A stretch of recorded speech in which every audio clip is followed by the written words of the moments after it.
Hello, everybody.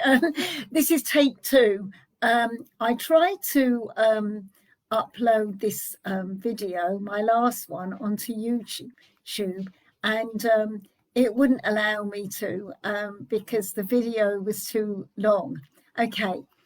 Now, this video is based on Habakkuk 2, verses 2 and 3. Okay, so I'll just read that. Write the vision and make it plain on tablets, that he may run who reads it. For the vision is yet for an appointed time, but at the end it will speak and it will not lie. Okay, so that's the verse. And the reason I'm sharing this verse is that I thought I would just give you a little bit about me and the birth of Darkness to Destiny Ministries. And I chose the book, the name Darkness to Destiny, because my book is called Darkness to Destiny. This was published in 2017, and it chronicles my spiritual journey and my life through being an atheist as a young person all my life, and then a spiritualist, and then finding the Lord. And it speaks of my evangelistic work, how the Lord led me to lead people to the Lord at boarding school, and I went on to Bible college, and then my street ministry began when I was 18, through meeting somebody that was an elderly tramp, as we used to call people in those days. And he was a lovely man, but he was very, very unclean and very, very smelling. And I just come from dance school and Bible college, and to meet somebody that was like that, I didn't really understand, how people like that ticked at that time. But I knew that I had that calling because the Lord had given me this verse. The vision is yet for an appointed time. And he'd given me a vision of my future, which a lot of it is too personal. And it was, think of the book of John, think of John in Revelation, and you might get a little glimpse of the type of vision I had. It is so personal and so precious, I cannot really say of its entirety. Enough to say that the Lord showed me what he wanted me to do evangelistically and with preaching, and I saw this age 15. And this was later confirmed by somebody who didn't even know anything about me in a meeting. And I think it's about a week or two later, and she had the same verse. And I put a fleece before the Lord and said, Lord, please confirm this vision. And that is what happened. At the same time, a bit later, I was in my early 20s. And I prayed to the Lord about the vision. And because as a young person, you want it to happen straight away. 5 years seems an eternity. But God has his timing, as with Moses, doesn't he, with all of us? And for the fulfillment of the vision in its entirety. And so the Lord gave me this verse in Habakkuk, these two verses, that the vision is yet for an appointed time, and though it tarry, wait for it, and that it will come to pass. You've got to wait, but it will come to pass. And I opened my Bible randomly. I'm not want to do that, but I did that. I remember where I was sitting on the floor at the time in my bedroom, and I remember I read it, and it was later confirmed by that lady that I've just spoke about.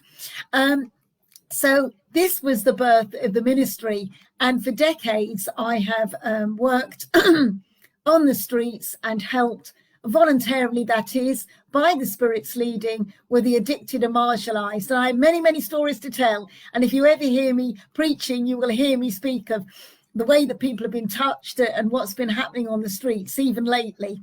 It's a wonderful ministry. And so because of this, my pastor at the time, who's now my last pastor, because he's now become a missionary, left the church. And when I was at that church, he encouraged me to write a book, and here it is, Darkness to Destiny, and it chronicles my life and my journey with the Lord, and how through a breakdown as well, I went on a very bad journey and a very long journey, a very arduous journey with very bad satanic oppression, where the enemy nearly killed me off in my bedroom. You'll read about that. Domestic violence, where I nearly died at the hands of an ex. That was very, very bad, and homelessness and all the things that happened to me like that. And well, I mean, there was just so much I went through. I don't know where to begin with that, really. You'll have to read the book. But anyway, I went through severe depression, panic attacks, OCD, suicide attempts, depression. I'm just trying to think of it, all of it. It was horrendous. I know I'm smiling now, but Jesus has set me free again. And for the last 30 years, I have been speaking once more about how the Lord set me free and about freedom that can be yours. And if you suffer from depression, anxiety, addiction, any of these things, mental illness or more, I am here to tell you that the Lord set me free from hearing voices, satanic voices. The Lord set me free from intense fear, from shaking uncontrollably. I was a complete mess. And the Lord came in and he has restored the years that the locust has eaten. And so my testimony is that what God has done for me, he can do for you, that we're all the same. And so since the book and even before, I've been speaking about Jesus, obviously, and spoken and said my testimony. But now I have spoken in Chelmsford Prison, and I have also spoken in churches, and book sponsor copies of the book have gone into various organizations that help the addicted and the homeless. And so that is a little bit about me. And I made this video shorter because the last one apparently couldn't be sent onto YouTube. It was too long. So usually my videos aren't too long. So anyway, that's the book. And yes, my story is all in here. And yes, praise God that my past pastor saw the vision. He saw the story and encouraged me to write it, which I'd started writing when I was younger and hadn't completed because I hadn't got the answer to what I'd gone through. I'd known the glory days. I'd known the blessing. I knew about dying to self and faith in the trial. But the dark night of the soul and spirit, a wounded spirit, as the proverb said, I couldn't understand back then. I now have learned treasures in darkness, and those treasures are absolutely incredible, much more than I ever learned in the glory. When we're in the valley, there is so much we can learn. And so, yes, that's a little bit about me. And really, I like to speak about the Lord and teach about the Lord and preach about the Lord, and evangelize is my ministry. That is my calling in the main. And so, yes, I'll leave that with you so that you know a little bit about me. Okay. And have a great afternoon, everybody. Bye for now. Bye.